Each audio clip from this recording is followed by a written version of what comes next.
I want to say one thing about myself by way of bragging. I'm the only person you can get who will talk about the history of Indian affairs with Neil McCaleb in the audience.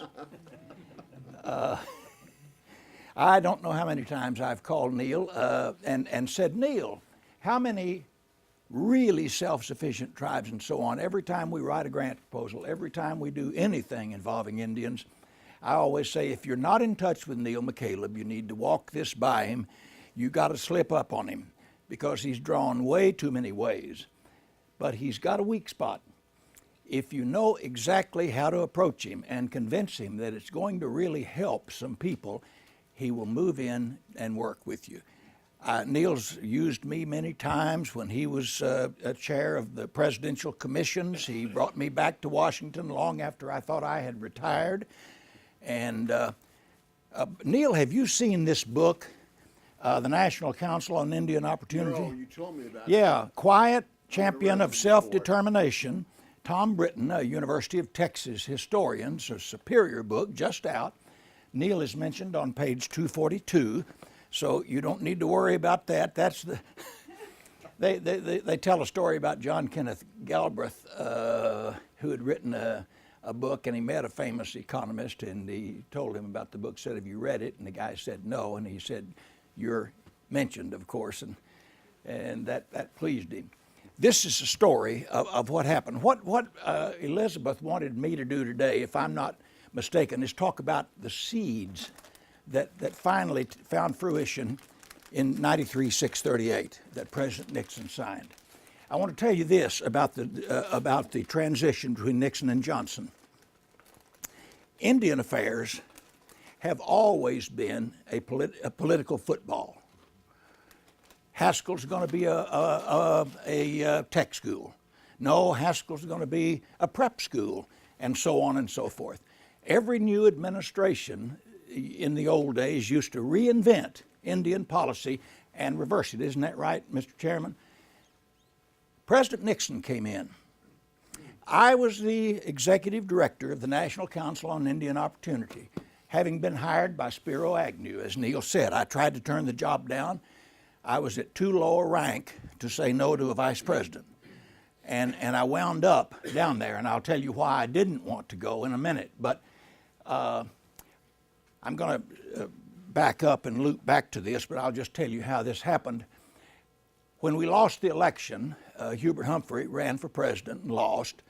Spiro Agnew, by definition, having just become vice president, inherited the 3 vice presidential councils that operated out of the White House: Mexican-American Border, Youth and Aging, National Council on Indian Opportunity. And I had a staff of about 18 or 20 over in the executive office building. And so I sat down and I wrote a 23-page single-space memorandum to Mr. Agnew, whom I'd never met, never expected to, and wasn't quite sure how to pronounce his name. And I said, dear Mr. Vice President, well, when you settle into the office, you'll realize that you serve as chair ex officio of 3 councils that are funded. And therefore you have 3 executive directors and staffs and office suites and on and on and on.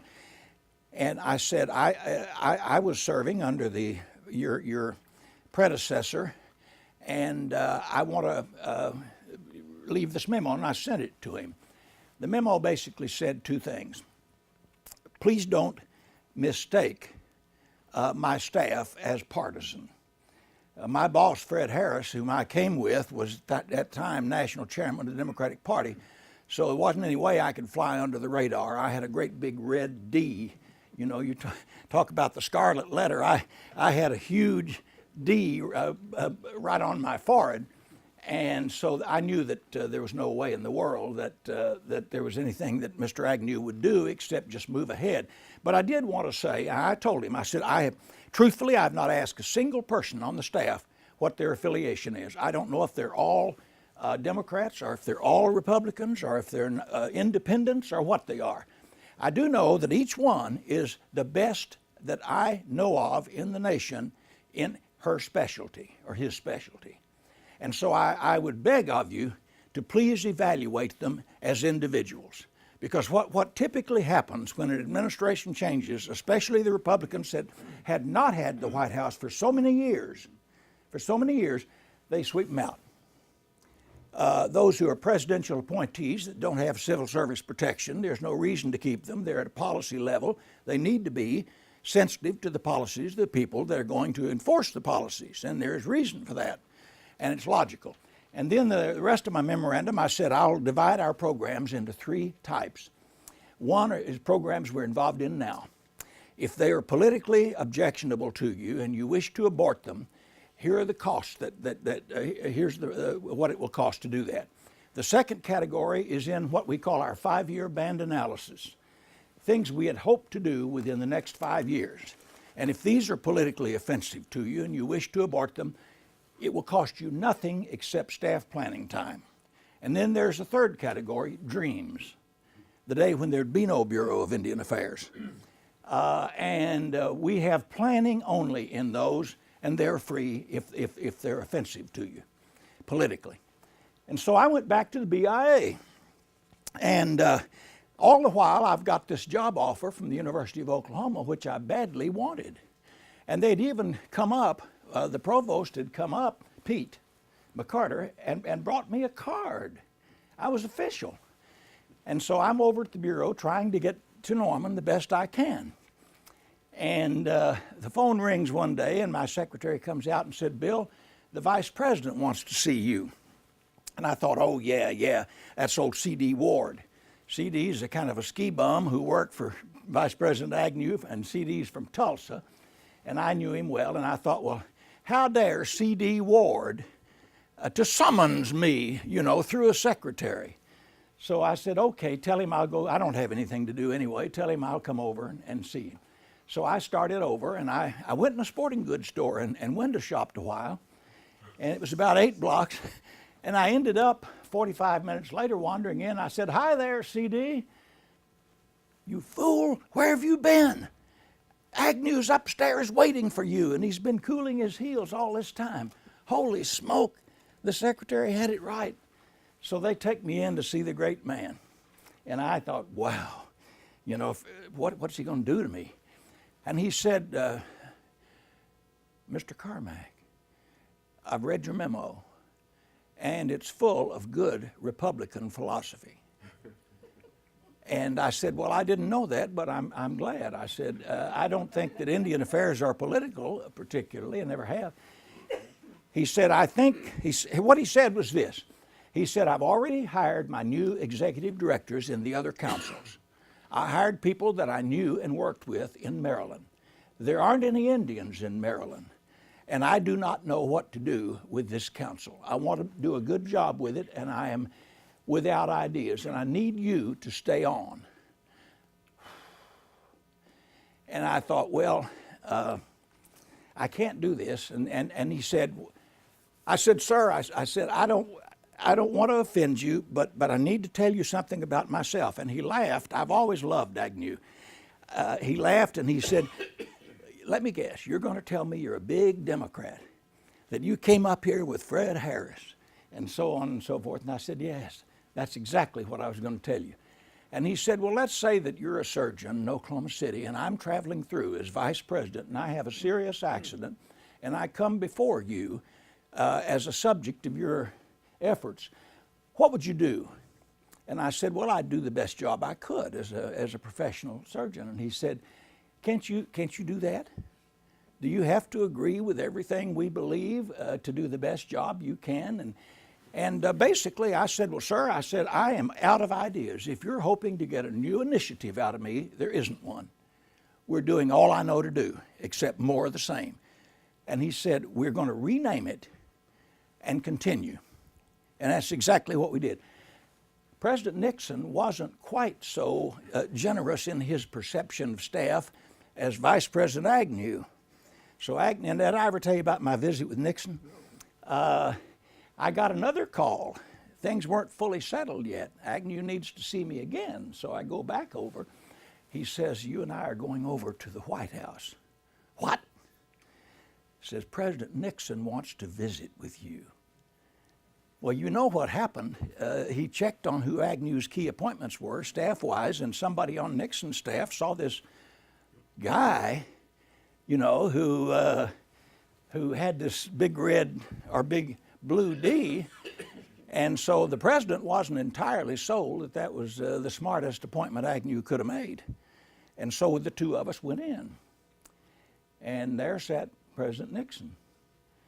And I was tongue-tied, and he said, I want to ask you a few questions, and we talked 45 minutes. Bud Wilkinson came in during the visit. Nixon tried to introduce us, and Bud said, yes, I know him. But I told the president the same thing I told the vice president. I said, I don't have any ideas up my sleeve. I wish I did. What we've got to do is get the federal government off the neck of the Indian people. We've had 200 years to experiment with how to treat Indians, and we have only left them worse than we found them.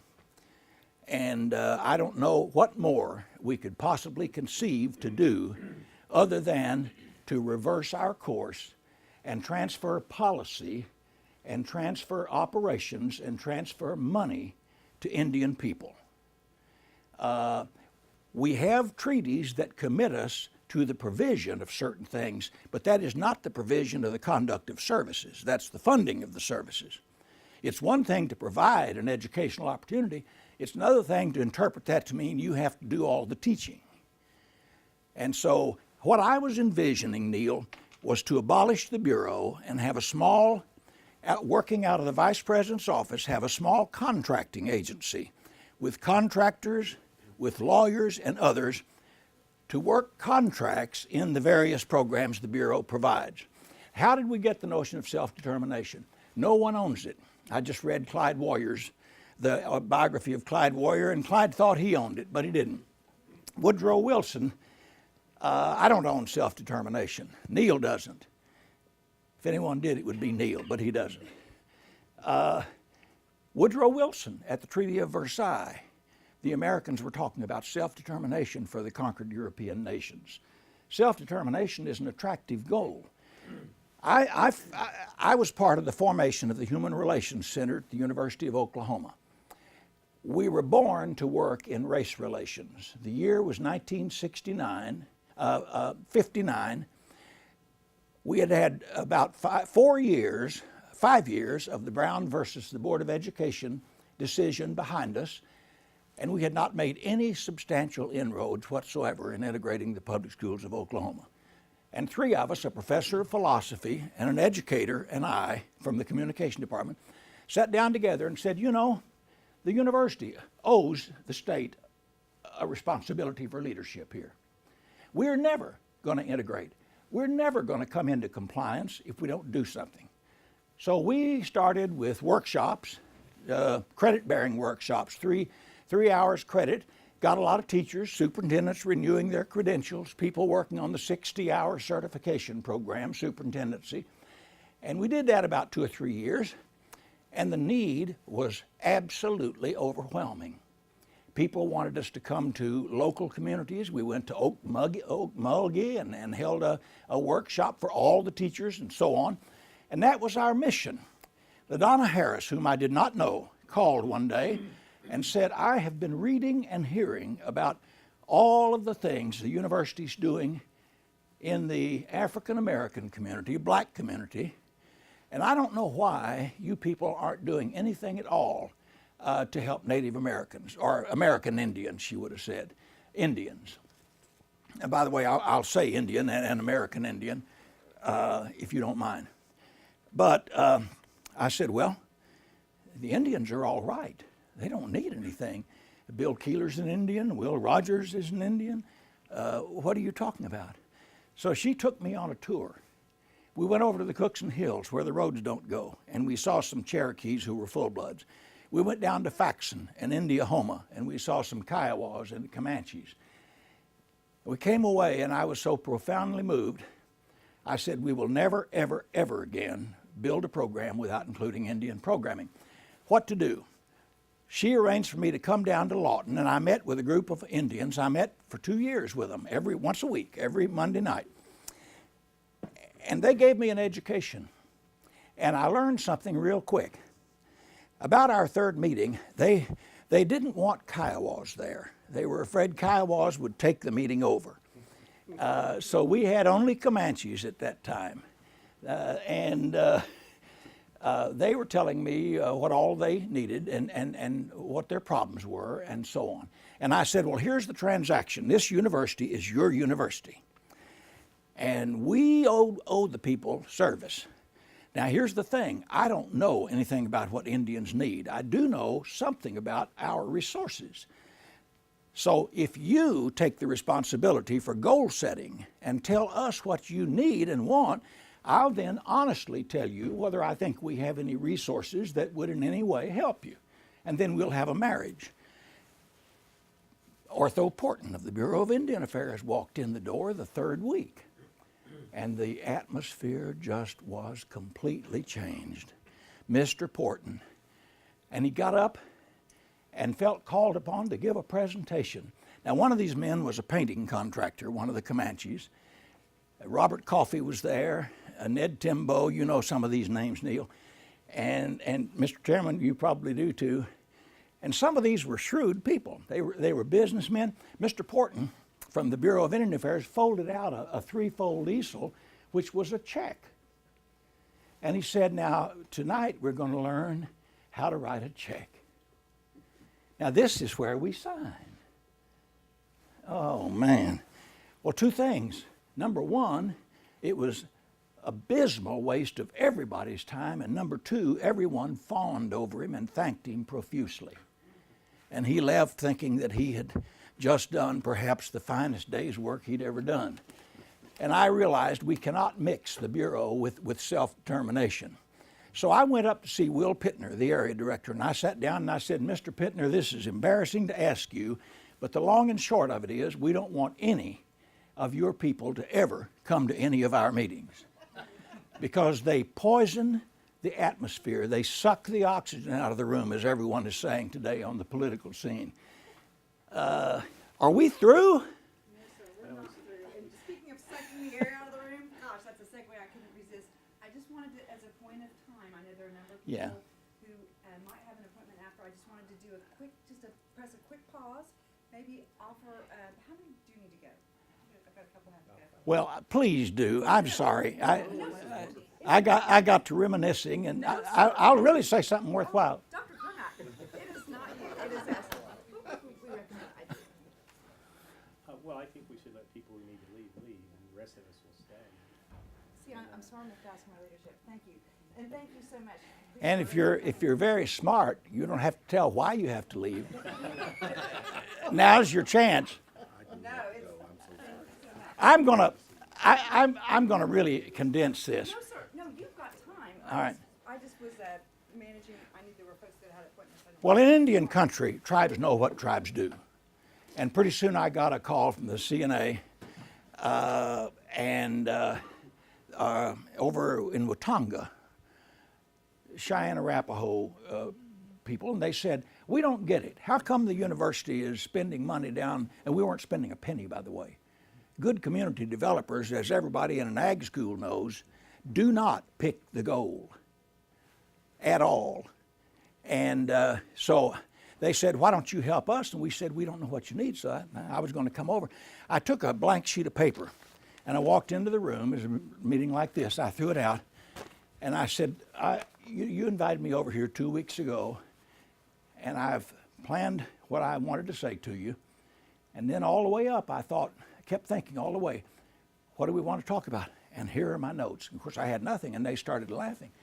And I said, that's what I know about being a Cheyenne or Arapaho Indian in Watauga, Oklahoma. I don't know a single thing. I do know what the university is like and what resources it has. It has lawyers, it has accountants, it has business people. It has all kinds of folks. It has home economists, you name it. And so we'll see if we can. And so one thing led to another. Ponca City. They call.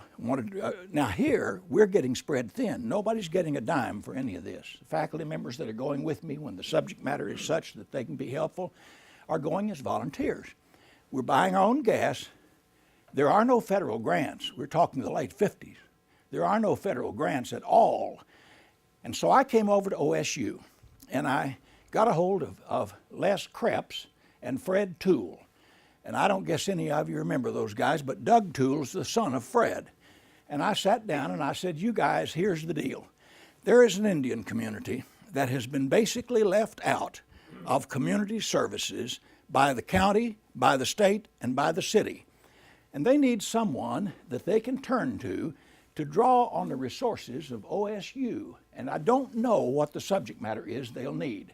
The Comanches asked about taxes, and we brought a guy from the business school down.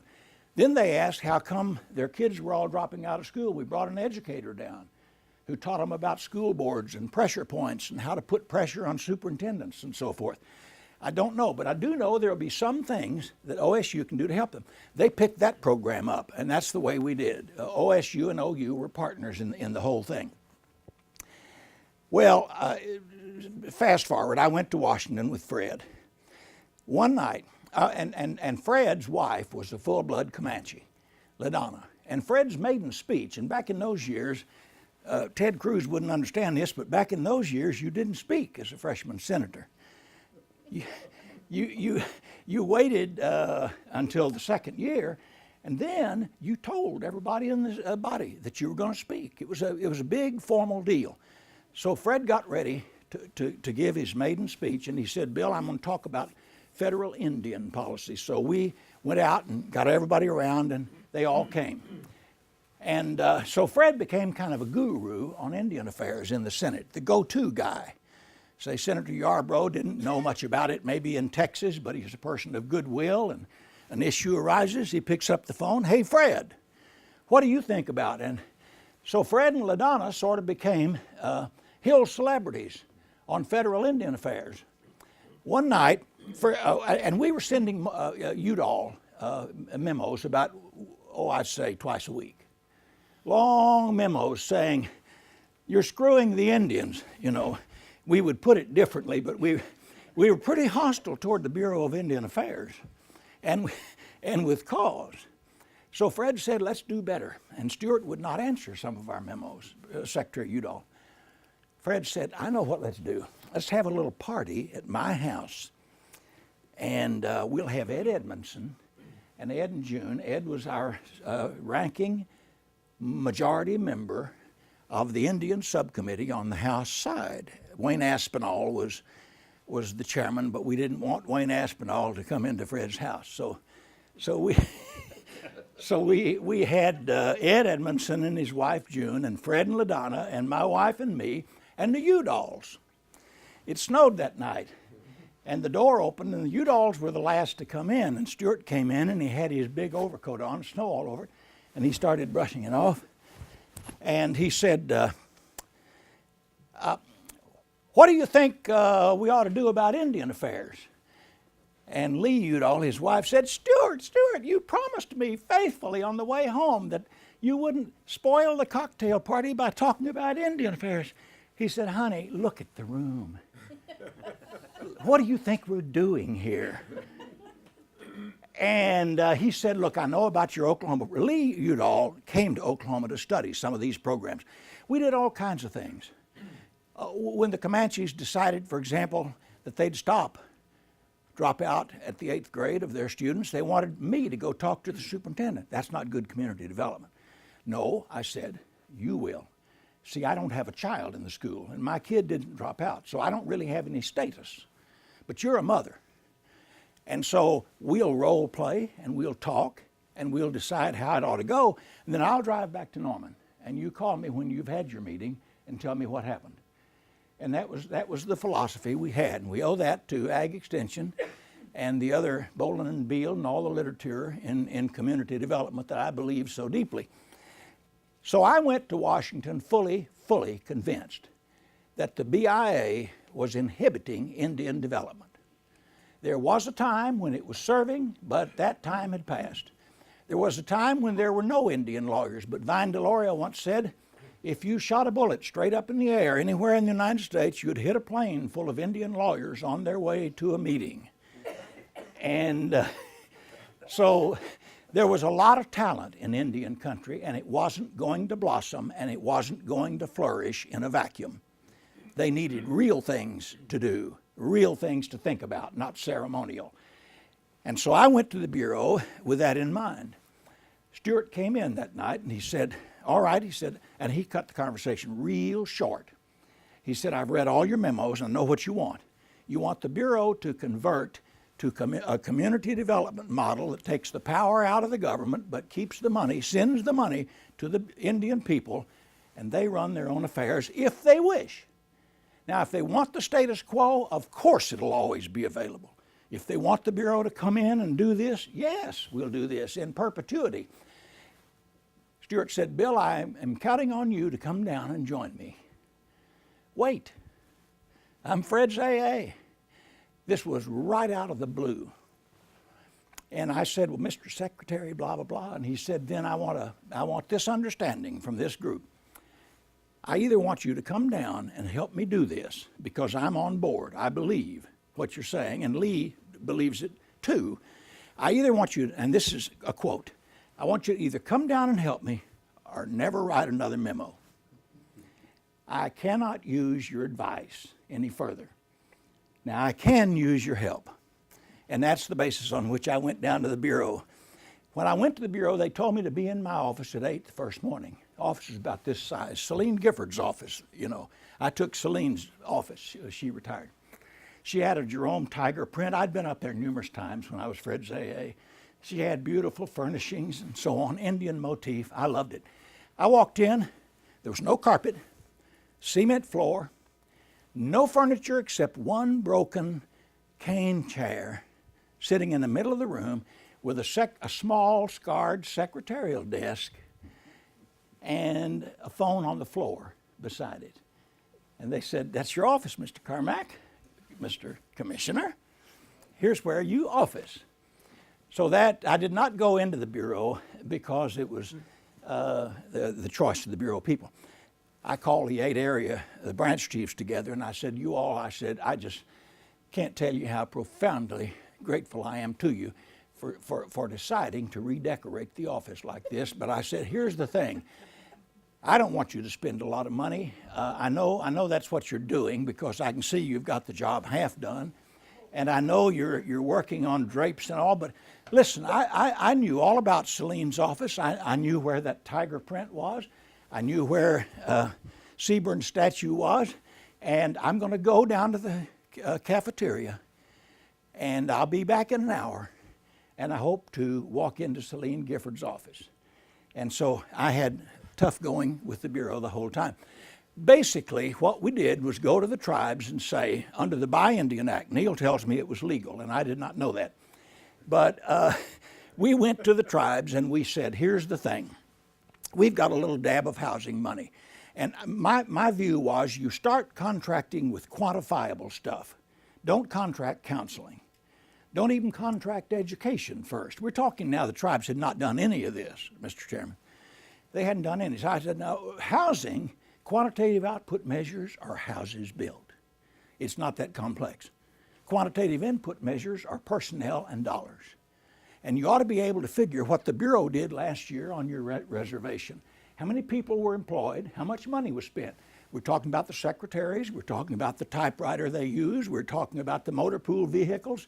We'll put all that money together, and if you'll form a housing authority, we will contract with you to build the houses.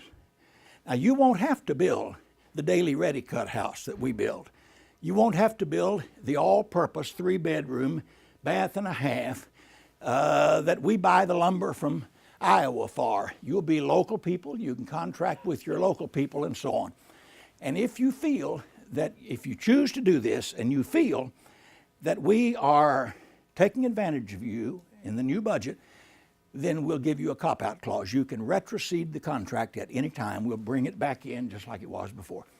And we did that, Neil, for a couple of years, and that's why Humphrey wanted to try it nationally. And that's sort of how the concept of self-determination caught hold. On March the 6th of 1968, President Johnson gave an address, first address on Indian affairs in 100 years, and in it he created a National Council on Indian Opportunity, and he endorsed contracting. and he endorsed explicitly self-determination. Now, all we had was a presidential directive which was subject to change at the whim of any administration. We had what we needed to do what we were doing, but we did not have any guarantees. And when President Nixon made his commitment to carry that policy on, we then got what we really needed, PL 93-638. And if you haven't read President Nixon's message, please read the next to the last paragraph. It sums up magnificently what it was all about. So this was a long, drawn-out history, and it came up to where Neil then became a member of the second appointed group of the National Council. It's an interesting story why they don't exist anymore. Thank you all for your generosity and your hospitality.